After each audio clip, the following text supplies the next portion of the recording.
গরম ভাতের সাথে যদি বেগুনের এরকম একটা রেসিপি থাকে তাহলে ভাতের সাথে আর কিছুই লাগে না, এক নিমেষে 2 প্লেট ভাত শেষ। এটা এমন একটা রেসিপি যেটা ভাত কিংবা পোলাওর সাথে একদম জমে যাবে। বেগুনের সব ধরনের আইটেম আমার খুব পছন্দ, যেমন ভাজা, ভর্তা কিংবা মাছ দিয়ে রান্না করলে, তবে এই রেসিপিটা আমার একটু বেশি পছন্দ। এটা থাকলে আমার আর কিছুই লাগে না। আশা করছি আমার আজকের রেসিপিটা আপনাদের ভালো লাগবে। যদি ভালো লাগে তাহলে অবশ্যই একটা লাইক দিবেন। বেগুনে এই রেসিপিটি রান্না করে নেওয়ার জন্য প্রথমে বেগুনটা কেটে ভালোভাবে ধুয়ে লবণ, হলুদ এবং মরিচের গুঁড়া দিয়ে মাখিয়ে রেখেছিলাম। এরপর চুলায় দিয়েছি 1 টেবিল চামচ পরিমাণ রান্নার রেগুলার তেল। তেলটা যখন খুব ভালোভাবে গরম হয়ে এসেছে সেই পর্যায়ে বেগুনগুলো এর মাঝে ছেড়ে দিয়েছি। এবার এর একটা সাইড যখন ভেজে নেওয়া হয়ে যাবে তখন অপর সাইডটা উল্টে নেব। আর খুব বেশি পরিমাণ ভেজে নেওয়ার প্রয়োজন নেই, যেহেতু বেগুনটা আমরা পরবর্তীতে আবার রান্না করব, তাই বেশি পরিমাণ ভেজে নিলে বেগুনগুলো একদম গলে যাবে। দুইটা পাশ যখন সামান্য ভেজে নেওয়া হয়ে গেছে সেই পর্যায়ে তেল ঝরিয়ে তুলে নিচ্ছি। আর বেগুন ভাজার সময় যদি তেলটা খুব ভালোভাবে গরম করে দেওয়া যায় তাহলে বেগুন ভাজার সময় খুব বেশি তেলের প্রয়োজন পড়ে না। এবারে বেগুনটা উঠে রেখে আমি ওই তেলের মাঝে আরও কিছুটা পরিমাণ তেল অ্যাড করে দিয়েছিলাম। এরপর দিয়েছি 2টা পেঁয়াজ কুচি, আর পেঁয়াজটা খুব বেশি মিহি করে কেটে দিয়েছি যাতে করে রান্না করার সময় পেঁয়াজটা গলে যায়। এবার পেঁয়াজটা সামান্য পরিমাণ ভেজে নেব, একদম লালচে কালার করে ভেজে নেওয়ার প্রয়োজন নেই। যখন সফট হয়ে আসবে সেই পর্যায়ে এর মাঝে দিয়ে দিচ্ছি 1.5 চামচ পরিমাণ আদা, রসুন এবং জিরা বাটা। এবার এটাকে তেলের সাথে কিছুক্ষণ ভেজে নিব, এতে করে এর কাঁচা স্মেলটা চলে যাবে।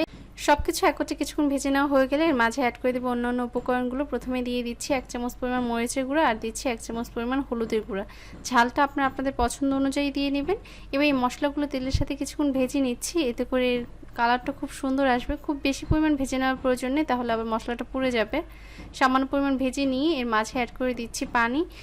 আর এই পানির সাহায্যে মশলাটাকে খুব ভালোভাবে কষিয়ে নিব। চেষ্টা করে মশলাটা খুব ভালোভাবে কষিয়ে নিতে, এতে করে যে কোনো রেসিপি স্বাদ বেড়ে যায় অনেক বেশি।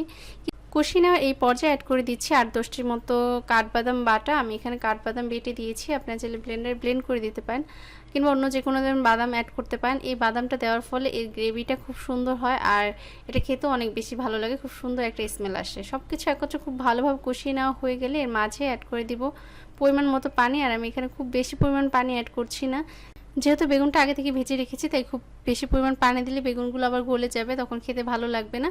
সামান্য পরিমাণ পানি দিয়ে বেগুনটা রান্না করে নিচ্ছি। যখন পানিটা ফুটে উঠবে সেই পর্যায়ে এক এক করে বেগুনগুলো এর মাঝে দিয়ে দিচ্ছি, আর বেগুনটা দিয়ে সবকিছু একত্রে নিয়েছে মিশিয়ে নিচ্ছি। মিশিয়ে নেওয়া হয়ে গেলে একটি ঢাকনা দিয়ে ঢেকে বেগুনগুলো রান্না করে নিব।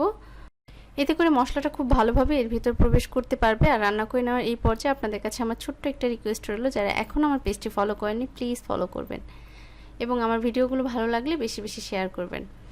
আর এই পর্যায়ে অ্যাড করে দিচ্ছি কয়েকটি কাঁচামরিচ দিলে খুব সুন্দর একটা স্মেল আসে।